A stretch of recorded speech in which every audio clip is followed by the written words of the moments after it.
Well guys, back here at Simplot, back in Utah, but only one night in. We're packing up to head home. It got super windy last night.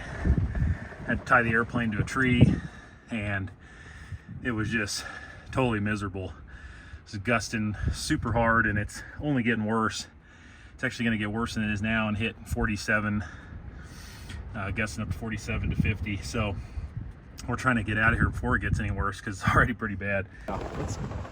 It's going to be real nice going over those mountains, let me tell you.